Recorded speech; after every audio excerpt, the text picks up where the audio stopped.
নমস্কার, আমি মৌমিতা। আমার কবিতা পাঠ চ্যানেলে আমার সকল শ্রোতা বন্ধু এবং দর্শক বন্ধুকে আন্তরিক শুভকামনা জানিয়ে আজকের গল্প পাঠ শুরু করছি। আজ আমি আপনাদেরকে পাঠ করে শোনাব সুনীল গঙ্গোপাধ্যায়ের লেখা একখানি খুব সুন্দর ছোট গল্প। গল্পের নাম খেলা ঘরের বর।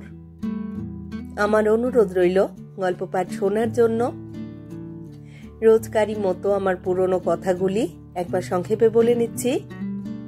যদি আমার গল্প পাঠ আপনাদের ভালো লাগে, অনুগ্রহ করে লাইক করবেন এবং গল্পখানি আপনাদের প্রিয়জনের সাথে শেয়ার করবেন।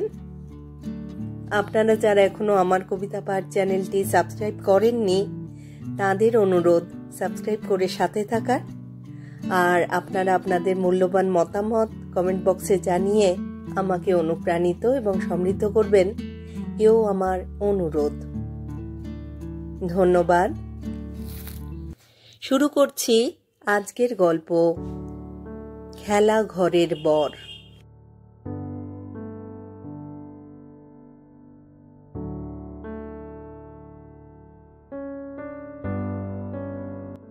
জানলা খুললে দেখা যায় একটা পানা পুকুর। তাতে শালুক কিংবা পদ্মফুল ফোটে না। ফ্ল্যাট বাড়ির যাবতীয় আবর্জনা সবাই ছুঁড়ে ছুঁড়ে ফেলে। বিশ্রী, নোংরা, দুর্গন্ধময়। একদিন ওই পুকুরে একটা মরা বেড়াল ভাসছিল। জানলাটা খুলতেই ইচ্ছে করে না। দুখানা ঘরের ফ্ল্যাট। দেয়ালগুলো এত পাতলা যে রান্নাঘরে দাঁড়ালে পাশের ফ্ল্যাটে সব কথা শুনতে পাওয়া যায়। বাথরুম থেকে শোনা যায় ও পাশের বাথরুমের হেঁড়ে গলার গান। প্রাইভেসি বলতে কিছুই নেই। জয়ার যখন তখন কান্না পায়। এরকম জায়গায় থাকতে হবে কখনো সে দুঃস্বপ্নেও ভাবেনি। জয়ার কান্না দেখলেই প্রতুল খবরের কাগজে মুখ ঢাকে। তার অসহায় মুখে ফুটে ওঠে ব্যর্থ ক্রোধ। নিজেদের চমৎকার দোতলা বাড়ি, সামনে পিছনে বাগান, সে বাড়ি ছেড়ে আসতে হয়েছে। প্রতুলের টাকার অভাব নেই। একটা 13 লাখ টাকার চেক তো এখনো ভাঙানোই হয়নি। তবু তাদের বাধ্য হয়েই থাকতে হচ্ছে এই সস্তা সরকারি ফ্ল্যাটে। আগে 3 জন কাজের লোক ছিল, একজন মালিকাম দারোয়ান, একজন বাড়ির সব কাজের জন্য, আর একজন রাঁধুনি। এত ছোট্ট ফ্ল্যাটে সেসব লোক রাখার প্রশ্নই নেই। একজন ঠিকে লোক ঘর মোছা কাপড় কাচার কাজ করে চলে যায়। একটি মেয়ে দুবেলা রান্না করে দিয়ে যায়। বিকেল বেলা ওরা কেউ থাকে না। জয়াকে নিজের হাতেই চা বানাতে হয়। এটুকু কাজ যে সে পারে না তা নয়, কিন্তু বিকেল বেলা রকিং চেয়ারে বসে টিভি দেখবে, বাড়ির কাজের লোকটি ঘড়ি ধরে 5টার সময় চা বানিয়ে এনে হাতে তুলে দেবে, সেটুকু বিলাসিতা করার আর উপায় নেই। প্রতুলকেও ভোরবেলা উঠে মেয়েকে স্কুলে পৌঁছে দিতে যেতে হয়। আর কে দেবে? বরাবর তার অনেক বেলা পর্যন্ত ঘুমানো অভ্যেস। এখন বাধ্য হয়েই সূর্যোদয় দেখতে হয় তাকে। আর একটা কাজও করতে হয়, নিজের হাতে বাজার করা। ঠিকে লোক দিয়ে ও কাজ হয় না। প্রতুল আগে কখনো প্যাচ প্যাচে কাদা ভর্তি মাছের বাজারে ঢোকেনি। আলু পেঁয়াজের দরের ওঠানামার কোনো খবরই রাখতো না। গাড়িটা অবশ্য আছে। গাড়িটা বেচে দিলে তো মান সম্মানের আর কিছুই অবশিষ্ট থাকতো না। এই ব্লকে কারুর আর গাড়ি নেই। 6:30টার সময় টুলটুলের স্কুল।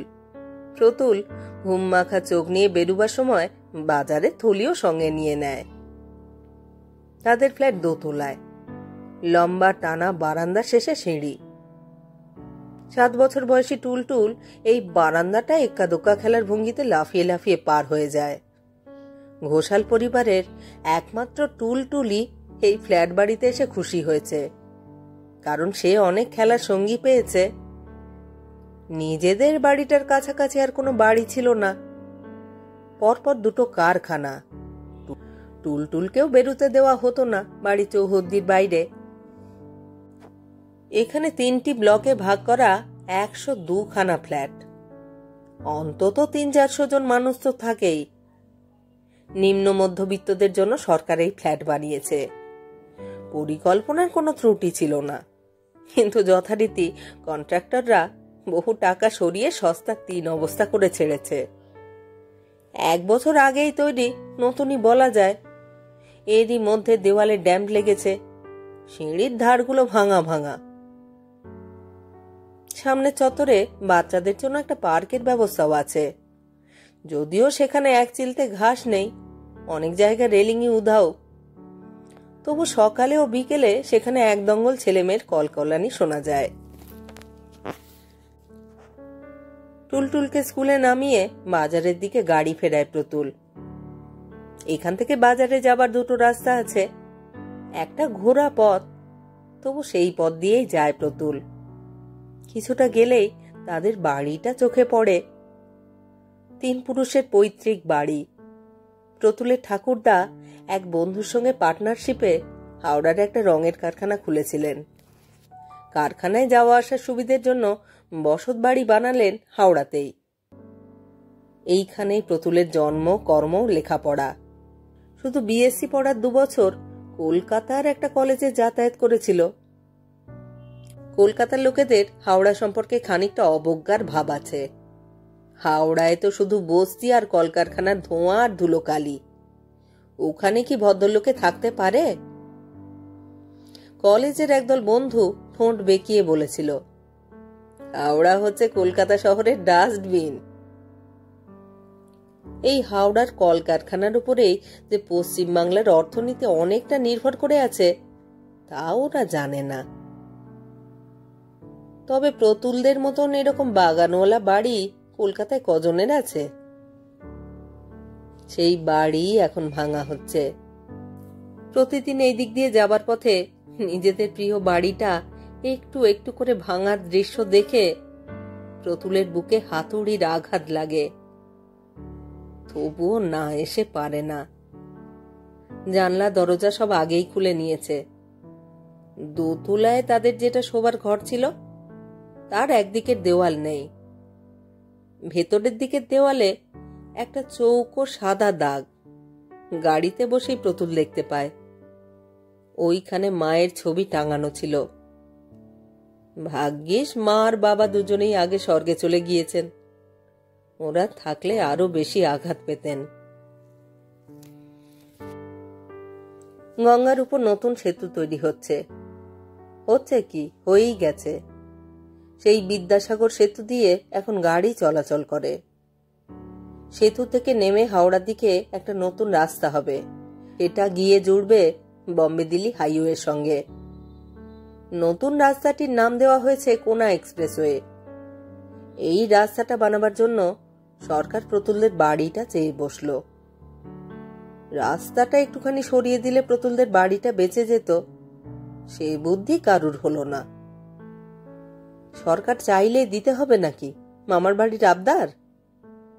প্রতুল ভালো উকিল লাগিয়ে মামলা ঠুকে দিয়েছিল। ইনজাংশন আদায় করে উকিল বলেছিল, এই মামলা অন্তত 20 বছর চলবে, আপনি নিশ্চিন্ত থাকুন। তার 2 বছর বেশ নিশ্চিন্তেই ছিল প্রতুল। হঠাৎ হাইকোর্ট রায় দিয়ে দিল, জনগণের স্বার্থে এই ধরনের মামলায় ইনজাংশন কার্যকর হবে না। সরকার দাম দিয়ে দেবে, প্রতুলকে বাড়ি ছেড়ে দিতেই হবে।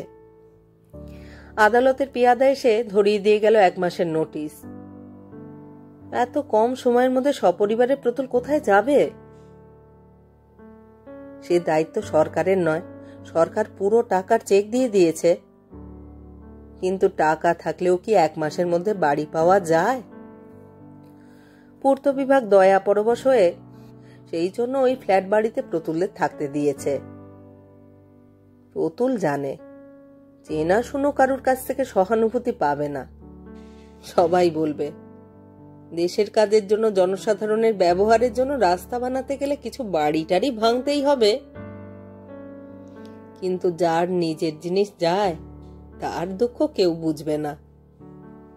পিতৃপুরুষের বাড়ি, যেখানে প্রতুল জন্মেছে, তার ছেলে মেয়ে জন্মেছে, সেই বাড়ির মায়া ত্যাগ করা সহজ? ক্ষতিপূরণ হিসেবে সরকার দিয়েছে 12,98,527 টাকা। সরকারি হিসেবের মাথামুন্ডু বোঝা অসাধ্য ব্যাপার। 4.5 কাঠা জমির উপর দোতলা বাড়ি, বাজার দর অন্তত 23-24 লাখ টাকা। বেশ কিছু ব্ল্যাক মানিও পাওয়া যেত। বিদ্যাসাগর সেতু তৈরি হবার শুরুতেই প্রতুল যদি বাড়িটা অন্য লোককে বেচে দিতে পারত, তাহলে তার কত লাভ হতো। পোড়া কপাল একেই বলে। জয়াদের পরিবার একসময় একটা ছোটখাটো জমিদারির মালিক ছিল। সেই জমিদারি রক্ত বয়ে গেছে তার শরীরে। ফ্ল্যাট বাড়িকে সে মনে করে ব্যারাক বা বস্তি। 5 জাতের লোকের সঙ্গে এক বাড়িতে থাকা তার কাছে এমনই অসহ্য, যেন এর চেয়ে মরে যাওয়াও ভালো। প্রতুল অবশ্যই এই ফ্ল্যাটে বেশি দিন থাকবে না। জমি কিংবা বাড়ি খোঁজাখুঁজি চলছে। পছন্দ মতন কি সহজে পাওয়া যায়? তাছাড়া চেকটাও ভাঙানো যাচ্ছে না, একটু অসুবিধে আছে।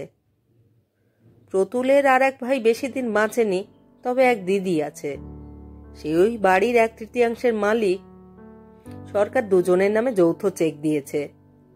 দিদি জামাইবাবু থাকে সিঙ্গাপুরে, শীতকালের আগে আসতে পারবে না। দিদি এলে তবেই ব্যাংকে জয়েন্ট অ্যাকাউন্ট খুলতে হবে। দিদি অবশ্য টাকা চায় না, পুরো টাকা দিয়ে সে অন্য বাড়ি কেনার অনুমতি দিয়েছে। তবে সে বাড়িতেও তার মালিকানার অংশ থাকবে। বাজার করে বাড়ি ফেরার পর একটা কাণ্ড হলো।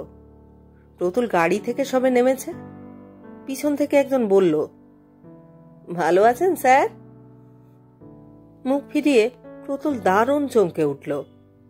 আরে হারান! মুখখানা ফ্যাকাশে হয়ে গেল প্রতুলের, শুকিয়ে গেল গলা। হারান দিব্যি হাসি মুখে তাকিয়ে আছে। মুখে খোঁচা খোঁচা দাড়ি, লুঙ্গির উপর গেঞ্জি পরা। প্রতুল আমতা আমতা করে বলল, হ্যাঁ ভালো আছি। তুমি এখানে মানে কাজ করতে এসেছ? হারান বলল, না, আমি তো এইখানেই থাকি। আমাদের বস্তি ভেঙে দিল, তাই সরকার ফ্ল্যাট দিয়েছে। ওই তো 2 নম্বর ব্লক, 3 তলার ওই কোণেরটা। ওই যে লাল রঙের শাড়ি শুকুচ্ছে। আর কথা না বাড়িয়ে প্রতুল ভিতরে ঢুকে গেল। তার হাতে বাজারের থলি। এইরকম দৃশ্য হারান আগে দেখেনি। সে কি অবাক হয়েছে, নাকি বিদ্রুপের হাসি হাসছে? হারান ছুতোর মিস্ত্রি। প্রতুলদের বসত বাড়িতে তার বাঁধা কাজ ছিল। কখনো কখনো সারাদিন ধরে কাজ করলে তাকে চা মুড়ি খেতে দেওয়া হতো। একটা ভাঙা কাপ ছিল তার জন্য। আলাদা টিনের বাটিতে দেওয়া হতো মুড়ি। বারান্দার এক কোণে উবু হয়ে বসে অন্যদিকে মুখ ফিরিয়ে খেত। ওদের বস্তিটাও ওই রাস্তা বানাবার জন্য ভেঙে দেওয়া হয়েছে। অবশ্য তাতে লাভই হয়েছে হারানদের। বস্তির বদলে বস্তি নয়, পেয়েছে পাকা বাড়ি। প্রতুল আর হারানের সমান সমান ফ্ল্যাট। বাহ বাহ বাহ, সরকারের কি সুবিচার! ঘরে ঢুকে থলিটা নামিয়ে রেখেই প্রতুল তার স্ত্রীকে বলল, জানো, ওই যে হারান আমাদের কাঠের মিস্ত্রি গো, সে 2 নম্বর ব্লকে থাকে এখন। বলার পরই প্রতুল বুঝতে পারল এক্ষুনি বলাটা তার ঠিক হয়নি। জয়া স্থির দৃষ্টিতে স্বামীর দিকে তাকিয়ে থেকে জিভে বিষ মিশিয়ে বলল, আর আমাদের মেথডটা, সেও এই বাড়িতে থাকে না? রাস্তার ভিখিরিগুলো এখনো ফ্ল্যাট পায়নি? তুমি আমাকে এই নরকুণ্ডে রেখেছ। প্রতি মুহূর্তে আমার মরে যেতে ইচ্ছে করে। তারপর জয়া এমন দাপাদাপি শুরু করে দিল যে প্রতুলকে প্রতিশ্রুতি দিতেই হলো, আজ থেকে সে দ্বিগুণ উদ্যমে বাড়ি খোঁজা বা জমি খোঁজা শুরু করবে। হারানকে দেখে প্রতুল অবশ্য ঘৃণা বোধ করেনি, ভয় পেয়েছে। সেই আসল কারণটাই জয়া বুঝল না। আজকাল অত জাতপাতের বিচার করলে চলে না। আমরা যখন ট্রেনে কোথাও যাই কিংবা সিনেমা হলে গিয়ে বসি, পাশের লোকটা ছুতোর মিস্ত্রি, ম্যাথর না ডোম, তা বোঝার কি কোনো উপায় আছে? আজকাল ওরা সবাই একপ্রস্ত ভালো পোশাক রাখে। এক ফ্ল্যাট বাড়িতে থাকলেই কি হারান তাদের সমান হয়ে গেল? প্রতুলের গাড়ি আছে, এ বাড়ি সবাই জানে। প্রতুলরা এ বাড়িতে থাকার যোগ্য নয়, নেহাত বিপদে পড়েই কিছুদিনের জন্য আশ্রয় নিয়েছে। ভয়ের কারণটা অন্য। হারান সম্পর্কে একটা অপরাধ বোধ আছে তার। গত বছর হারান তাদের বাড়িতে যখন দোতলার ঘরের বড় আলমারিটা সারাচ্ছিল, তখন একদিন জয়ার হাত ঘড়িটা উধাও হয়ে গেল। অনেক খুঁজেও পাওয়া যায়নি। স্বাভাবিকভাবেই সব সন্দেহ পড়েছিল হারানের উপরে। অন্য কাজের লোকেরা ওই ঘরে বিশেষ আসে না। সুতোর মিস্ত্রি সারাদিন ওখানে বসে কাজ করে, কে আর তার উপর সর্বক্ষণ নজর রাখে? হারান অনেক বছর ধরে আসছে, আর কখনো এরকম ঘটেনি। কিন্তু মানুষ তো বদলাতেও পারে। ঘড়িটা এমন কিছু দামি নয়, কিন্তু বিয়ের সময় জয়ার মা ওটা নিজের হাতে পরিয়ে দিয়েছিলেন। জয়া রাগে দুঃখে প্রায় পাগল হয়ে হারানকে বলতে শুরু করেছিল, তুই তুই চুরি করেছিস, শিগগির ফেরত দে, নইলে তোকে পুলিশে দেব। প্রতুলও হারানকে অনেক জেরা করবার পর এক সময় খুব রেগে গিয়ে ওকে মারতেও উদ্যত হয়েছিল। শেষ পর্যন্ত অবশ্য মারেনি। মেয়েরা অদ্ভুত অদ্ভুত জায়গায় তাদের জিনিসপত্র রাখে। ঘড়িটা পরের দিন আবিষ্কার করা গেল ধোপার হিসেবের খাতার মধ্যে। হারানের যন্ত্রপাতি সমেত থলিটা আটক করা হয়েছিল। দরওয়ান গিয়ে সেটা ওদের বস্তিতে ফেরত দিয়ে এলো, কিন্তু হারান আসেনি। হারান নিশ্চয়ই সেই ঘটনা ভুলে যায়নি, মনে মনে রাগ পুষে রেখেছে। এইবারে এত কাছাকাছি পেয়ে যদি সে প্রতিশোধ নেয়, সবার সামনে প্রতুলকে একদিন দারুণ অপমান করবে, কিংবা পিছন থেকে হঠাৎ হাতুড়ি দিয়ে মাথায় মারবে। এরপর হারানের সঙ্গে মাঝে মাঝেই দেখা হতে লাগলো। হারান নমস্কার করে, কেমন আছে জিজ্ঞেস করে, কিন্তু তার মতলবটা বোঝা যায় না। সে কি সুযোগের অপেক্ষায় আছে? তার মুখের হাসিটা সূক্ষ্ম বিদ্রুপের। এক এক সময় প্রতুলের মনে হয় হারানের হাত জড়িয়ে ধরে বলবে, ভাই হারান, তোমাকে মিথ্যে সন্দেহ করেছিলাম, তুমি চোর নও জানি, তুমি আমাদের ক্ষমা করে দাও। কিন্তু ইচ্ছে হলেও এই রকম নাটকীয় ব্যবহার করা সহজ নয়। তাছাড়া জয়ার মতে হারানি ঘড়িটা ধোবার হিসেবের খাতার মধ্যে লুকিয়ে রেখেছিল, পরে কোনো এক সুযোগে। দুদিন পরেই প্রতুল টের পেল টুলটুল নিচে পার্কে যাদের সঙ্গে খেলতে যায় তাদের মধ্যে হারানের ছেলেও রয়েছে। হারান একদিন তার ছেলেকে ডাকছিল। হারানের ছেলের নাম বাবু, 8-9 বছর বয়স। ছুতোর মিস্ত্রির ছেলের নাম বাবু। ফ্ল্যাট বাড়িতে এসে হারান ভদ্রলোক শ্রেণীতে উঠতে চাইছে। টুলটুল প্রায়ই তার মায়ের কাছে খেলার বন্ধুদের গল্প করে। তার প্রিয় বন্ধুদের নাম তপু, টিয়া, বাবু, সোনাই। ওই বাবুটি যে কে তা প্রতুল জয়াকে জানায় না, শুনলেই আবার লঙ্কাকাণ্ড বাঁধবে। টুলটুলকেও বারণ করবার কোনো মানে হয় না।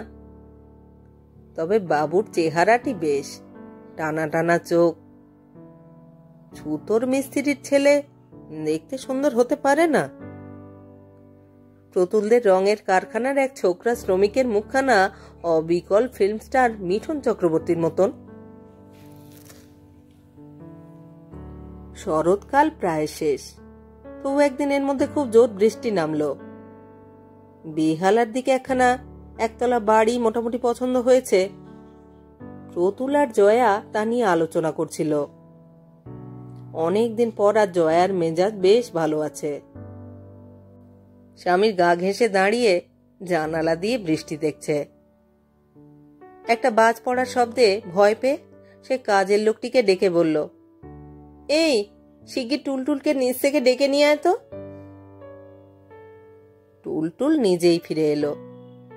তার মুখে কপালে চন্দনের মতন ফোঁটা, গলায় একটা ফুলের মালা। প্রতুল জিজ্ঞেস করলো, এ কি সেজেছিস রে? আজ কি খেলছিলি? টুলটুল এক গাল হেসে বলল, বর বউ খেলা হচ্ছে, আমি বউ সেজেছি, সোনাই আমার শাশুড়ি। মুখের চেহারা বদলে গেল জয়ার। স্বামীর দিকে রক্ত চোখে তাকিয়ে বলল, ছোট লোকদের সঙ্গে মিশে মিশে কি অবস্থা হচ্ছে দেখো। নোংরা বস্তির ছেলে মেয়েদের মতো নষ্ট হয়ে যাচ্ছে। তুমি ওকে শিগগির হোস্টেলে পাঠাবার ব্যবস্থা করো। তারপর মেয়ের দিকে ফিরে বলল, খবরদার খবরদার, তুই আর নিচে খেলতে যাবি না। মালাটা খুলে ফেল, শিগগির খুলে ফেল, মুখ ধুয়ে আয়। টুলটুল বলল, না, আজ তো ছুটি, আর দুপুরে আমাদের রান্না বাড়ি হবে, বরযাত্রী লোকেদের খাওয়াবো।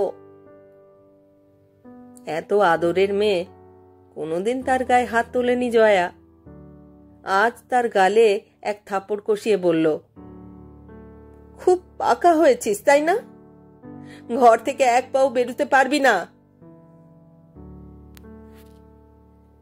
হঠাৎ খুব হাসি পেয়ে গেল প্রতুলের। মেয়েকে কাছে টেনে নিয়ে হাসতে হাসতে বলল, হেই, তোর বর কে সেজেছিল? বাবু, তাই না? জল ভরা চোখে টুলটুল আস্তে আস্তে মাথা নাড়ল।